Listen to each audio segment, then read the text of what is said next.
Yo tengo acá un pilote que tiene un diámetro de 80 centímetros, tiene una longitud de 10 metros. Vamos a ver, vamos a darle aquí editar a ver qué tenemos. De momento lo estoy diseñando con el código A6318. Voy a trabajar con lo clásico, factores de seguridad, método ASD. Voy a trabajar con el Naval Facility de los Estados Unidos, un factor de seguridad de 3. Nada fuera de lo común, algo bien convencional. De momento vamos a ver qué pasa solo con la carga axial. Fíjense que aquí tengo tres condiciones de carga. Yo siempre explico que esto es muy importante definirlo así en la herramienta. La condición de servicio para evaluación de asientos. Si estoy trabajando con ASD, yo voy a tener una condición de diseño geotécnico para cargas de servicio, pero es de diseño porque la herramienta me diferencia entre lo que es el servicio para asiento y el diseño para capacidad portante vertical. Entonces siempre hago esa diferencia allí. Y luego el diseño estructural, que bueno, ya incorporará un factor de mayoración o una factorización de carga vertical, dependiendo de lo que diga el código, que en este caso debería ser el A6318. La carga es un insumo del diseño, obviamente ya está efectuado el diseño de la estructura y ahora vamos a revisar la cimentación. Aquí está la geometría. Bueno, podemos trabajar con diferentes secciones, podemos trabajar con, bueno, ya con configuraciones de pilotes rotados, pilotes hincados, incluso tiene una opción bien interesante en el que yo puedo acá pedir una longitud mínima basado en capacidad portante o en asiento para ver cuánto puede ser el requerimiento del pilote si yo deseo controlar, por ejemplo, las magnitudes de asiento y eso nos da como un valor de entrada, ¿no? Como un valor inicial. En este caso ya es un dato, los 10 metros, y vamos a trabajar con él. Pero si yo estuviese buscando la longitud más económica, ese sería un procedimiento interesante a seguir. ¿Okay? Muy bien, luego tenemos los materiales, bueno, el hormigón, el acero de refuerzo longitudinal y transversal. Si quiero asignar algún nivel freático, lo puedo hacer. Si quiero asignar algún material incompresible, también lo puedo hacer y puedo trabajar con diferentes etapas. Puedo trabajar en condición permanente, transitoria, accidental, sísmica. De momento vamos a hacerlo lo más sencillo posible para que veamos la aplicación y vamos a llegar a una capacidad portante vertical. Esto, de verdad, la única diferencia que hay con lo que yo acabo de hacer ahora es que ustedes tienen que dar los datos de la geometría. Todo lo demás que yo he hecho, que me he ido de arriba hacia abajo, es lo que se hace. Lo que les quiero decir es que un modelo de este tipo, miren, en 10 minutos lo tienen, ¿okay? En 10 minutos. De verdad que esta herramienta es espectacular para entregar los proyectos, como siempre digo, siempre hablando en términos de los proyectos. ¿Okay? El proyecto siempre es para mañana y nunca hay tiempo de revisar mucha cosa y si son herramientas que obviamente tengan una validación y que además yo me sienta seguro con lo que está ocurriendo internamente, es perfecto. Y ya les voy a mencionar a qué me refiero con eso de saber lo que está ocurriendo, pues una de las cosas que hacemos acá es que todo lo hacemos primero manualmente y luego validamos contra el software. ¿Qué nos arroja la herramienta? Bueno, una capacidad portante por fricción, una capacidad por punta, ahí está la capacidad total, y bueno, esta era mi fuerza actuante definitiva que ya la tenía configurado acá en las condiciones de carga. Fíjense que en la capacidad portante vertical estoy analizando la condición de diseño geotécnico y estos son los factores que pide el método del Naval Facility de los Estados Unidos. Y nos da un factor de seguridad de 5 contra 3. Vale. Alguien diría, no, tengo que bajarlo más porque para que me dé lo más económico 3.2. Antes de hacer eso, yo siempre recomiendo ir al módulo de asiento y ver qué está pasando con el asiento. Es lo ideal antes de empezar a hacer ajustes que tienen que ver con los componentes de resistencia. Fíjense que si yo pido acá el detalle, él me dice que yo tengo una magnitud de asiento de 3.9 milímetros para lo que sería mi carga actuante de servicio. Y alguien diría, ah, bueno, está perfecto, funciona bien. Sí, sí, realmente para la carga de servicio realmente se espera un asentamiento bien bajo, ¿no? Pero lo que intento transmitir acá, más que ver ese número y decir, bueno, puedo dormir tranquilo, es entender qué está ocurriendo con el desarrollo de capacidad del pilote. Esto que está acá es la curva carga asiento siguiendo la metodología de Poulos que les mencionaba hace un momento. ¿Qué es lo que está ocurriendo acá? Bueno, fíjense, este tramo, esto está dibujado, fíjense, hasta 25 milímetros. Esta curva que se está desarrollando acá y que llega a un valor máximo, que es más o menos así como unos ¿cuántos? Como unos 14 milímetros aproximadamente. Eso que está allí es la curva de desarrollo de capacidad por fricción. Se está desarrollando para una magnitud de unos 14 milímetros, algo así como unos 1.4 centímetros. Fíjense que se parece mucho al número que les indicaba en la presentación. Pero fíjense lo que está pasando con la punta, ¿no? Con la capacidad por punta, se está para el mismo nivel de desplazamiento, se está desarrollando, bueno, nada, porque la capacidad por punta nos dio, según el cálculo, nos dio 1300 kilonewtons. Si estamos acá en este punto, voy a tomar este más o menos aquí como referencia, estamos apenas en unos 100 kilonewtons, más o menos.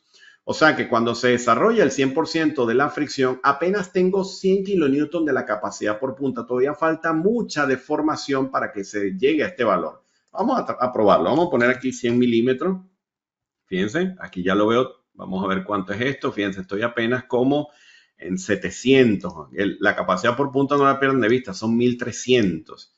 Vamos a ver si 200 milímetros. ¿Cuánto es esto? Bueno, por ahí ya como que se acerca. Vamos a ver. 1300, aquí estoy. Sí, estoy más o menos por acá. De repente un poco menos. De repente unos 180 milímetros. Algo así. Sí, más o menos por allí, ¿ves?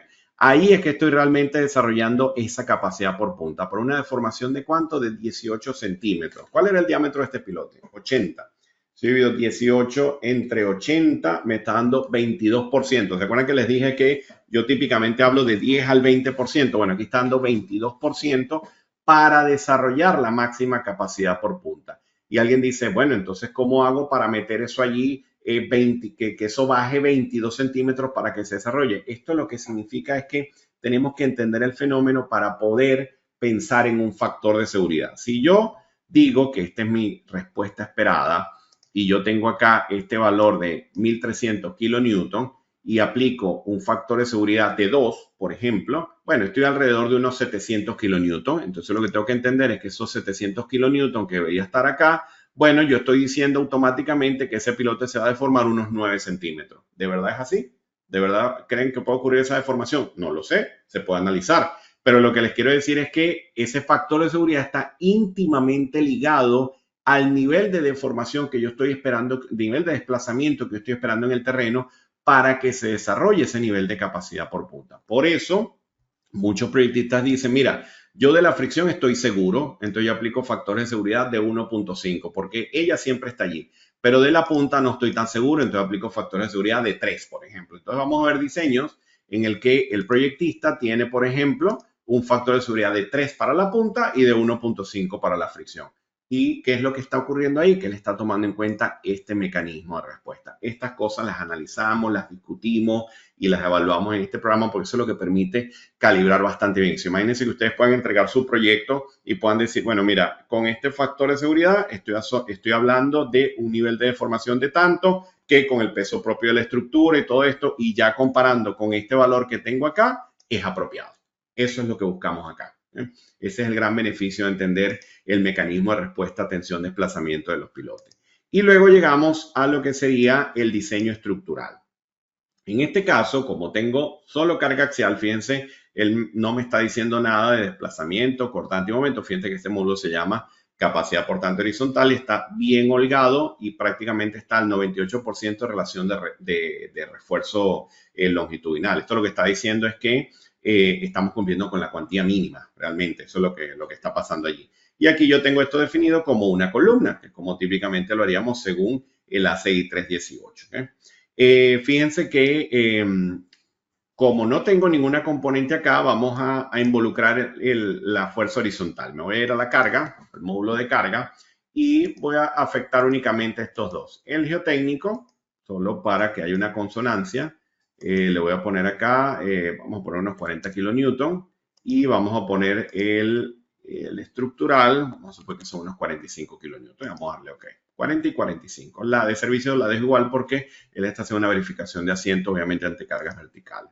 La capacidad portante vertical no me va a cambiar porque es lo que he hecho variar la horizontal, pero ahora en la horizontal sí debería tener el efecto y allí lo vemos.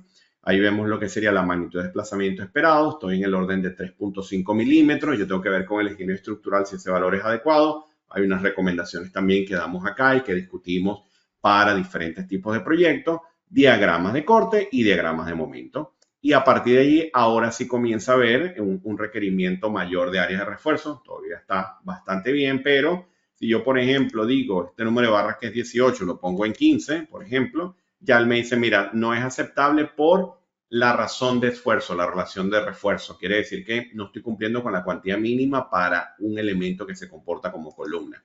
Por eso es que está actualmente en 18. Pero a nivel de cortante y flexión, bueno, ya puedo jugar un poco con el diámetro de la barra, los espaciamientos, ver qué dice la 6318 en el capítulo 18, sobre todo si esto forma parte de un sistema resistente, y jugar un poco con los requerimientos ACI y la herramienta para poder calibrar el diseño. Si me voy, por ejemplo, vámonos acá a la configuración y vamos aquí a darle a editar y vamos a hacer otra cosa interesante. Vamos a decir ahora que yo quiero esto por el eurocódigo. Yo quiero esto con eurocódigo 2 a nivel estructural y a nivel de diseño quiero que me revise, que me lo valide según el eurocódigo 7, que es lo que hemos explicado el día de hoy. Vamos a que haga el análisis por tensión efectiva, por ejemplo, para el cálculo de la capacidad geotécnica. Ojo, sigo teniendo otras opciones para hacerlo. Lo dejo con tensión efectiva, que también pueden combinar el cálculo geotécnico con la metodología del CTE de España, por ejemplo. Ahora lo voy a hacer por acá, que es mucho más directo. Y fíjense el enfoque de diseño. Fíjense que por defecto me aparece el enfoque 2, pero yo puedo activar el enfoque 1 o el enfoque 3 dependiendo de donde me encuentre. En nuestro caso funciona bien el enfoque 2. Y fíjense que voy a analizar un pilote rotado que tiene un factor de 2.17. 2.17 para resistencia por fricción, para resistencia por punta y para resistencia a tracción. O sí, a la extracción del pilote. 2.17 y 2.52. ¿De dónde vienen estos factores? Si yo me voy otra vez a la lámina que teníamos, vámonos acá, aquí. Bueno, fíjense que habíamos dicho, bueno, que hay un factor, un coeficiente de reducción en la base, perdón, y en el fuste para estructura de edificación y para otro tipo de estructura. Y hay un coeficiente que se le conoce como coeficiente de modelo. Entonces, si yo multiplico 1.55 por 1.4, me da 2.17. Estoy multiplicando este valor por este, que es el valor que estoy considerando acá. Y luego, para lo que sería la capacidad a tracción, lo que estoy diciendo entonces, bueno, el coeficiente de tracción es 1.8, lo estoy multiplicando por 1.4, que es lo que establece también la normativa para el caso de tracción, y en ese caso 1.8 por 1.4, tengo que la calculadora, me da 2.52. Entonces estoy trabajando con esos coeficientes según lo que dicta el anejo de España para verificar la capacidad por punta, la capacidad por fricción. Ya luego el resto de la información está acoplado a lo que sería la metodología de los coeficientes parciales. Fíjense que en las acciones él está asignando los coeficientes que también establece el eurocódigo por defecto.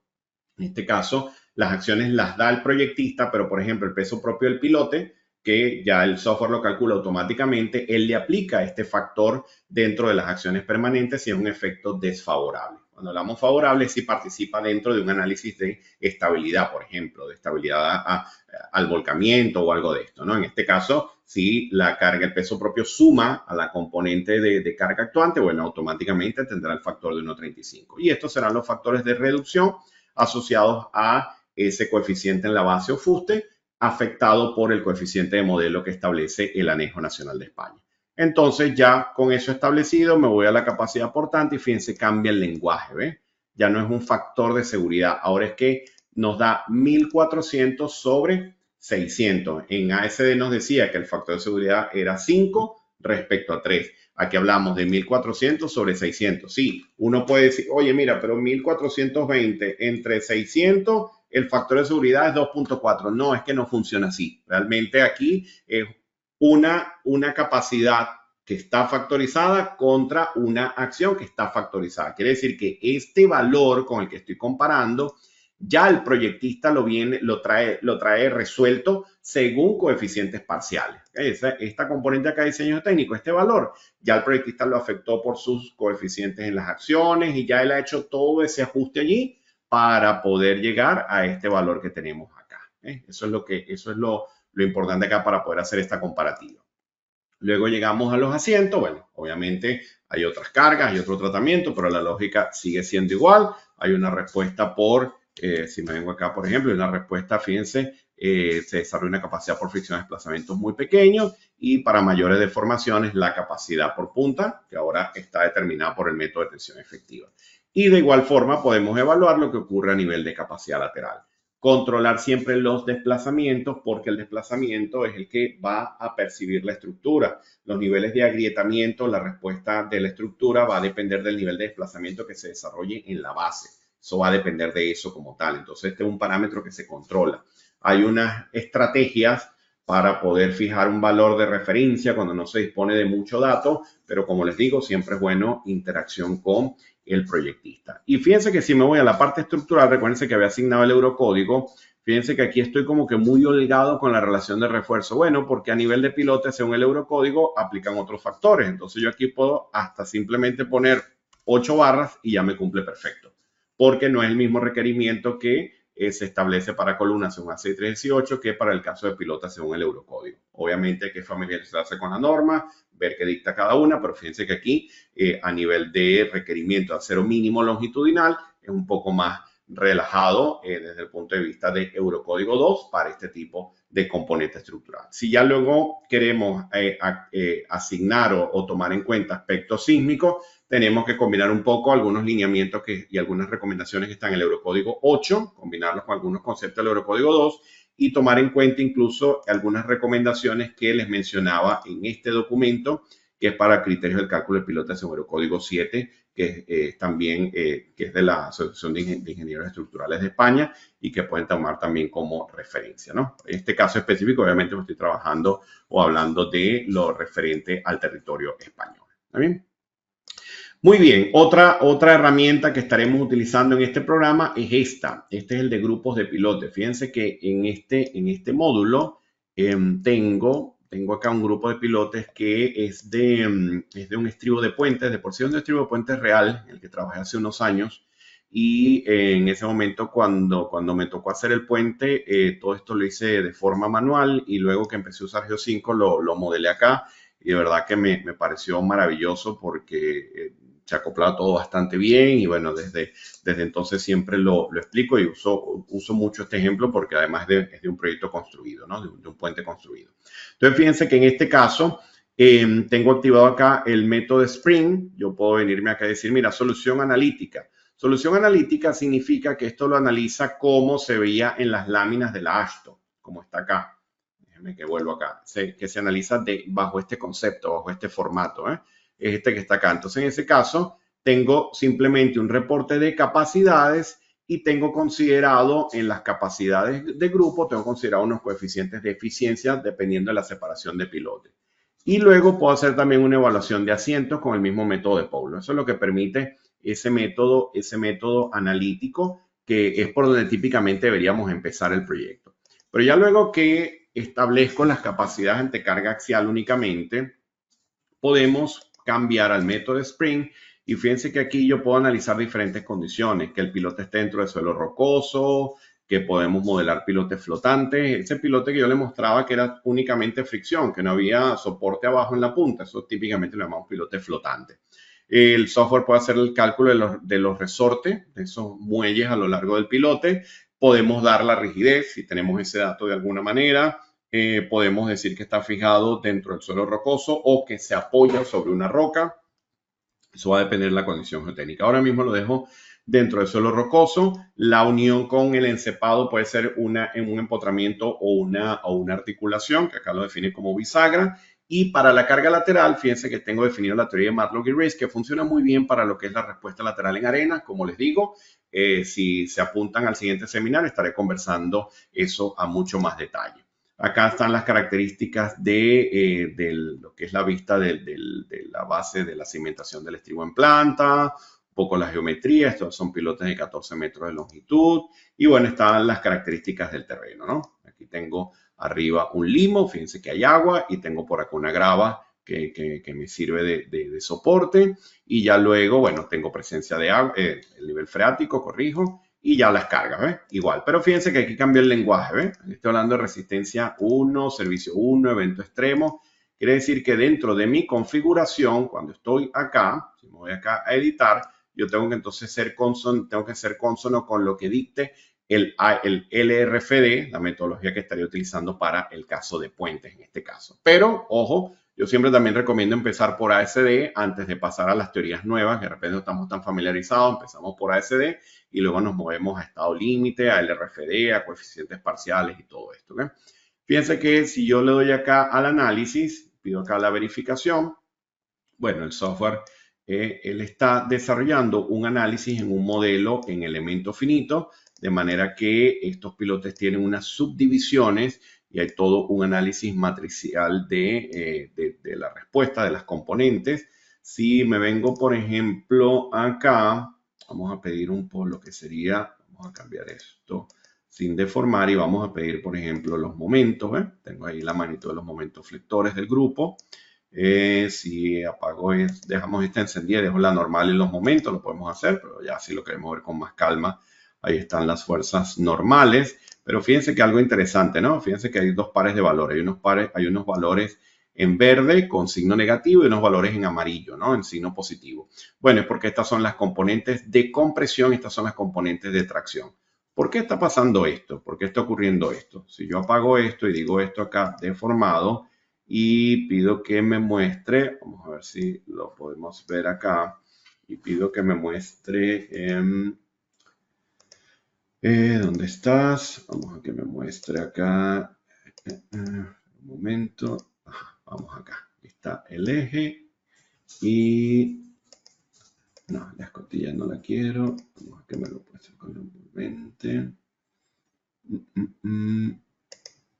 Me perdí un poco, vamos a ver, no. Vamos a ver si puedo por acá.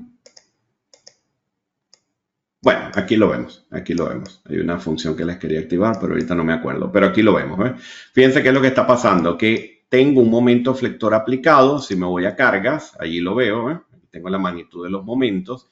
Y cuando estoy acá, lo que está ocurriendo es que este momento flector que está aplicado acá, que se está desarrollando acá, está hundiendo estos pilotes y busca que estos se salgan o se levanten o estén sometidos a una componente de extracción. Entonces, eso que está ocurriendo ahí se refleja claramente. Si ahora me devuelvo acá a la condición anterior, es lo que reflejamos en el diagrama de fuerza normal, que hay unas componentes a compresión y unas componentes a tracción.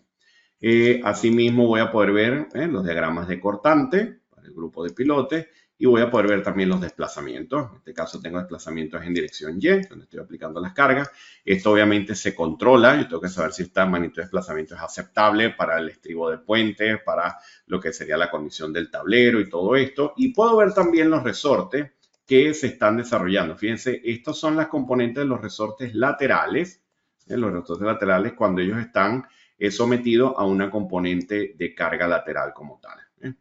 Aquí está lo que les quería mostrar. No, que lo había perdido. Aquí está la componente de rotación del cabezal, de manera que estamos indicando que sí, que este cabezal se está hundiendo. Si vengo acá y lo ponga, ahí lo vemos. Está hundiéndose, hay una rotación allí y hace que esto se hunda y esto se levante.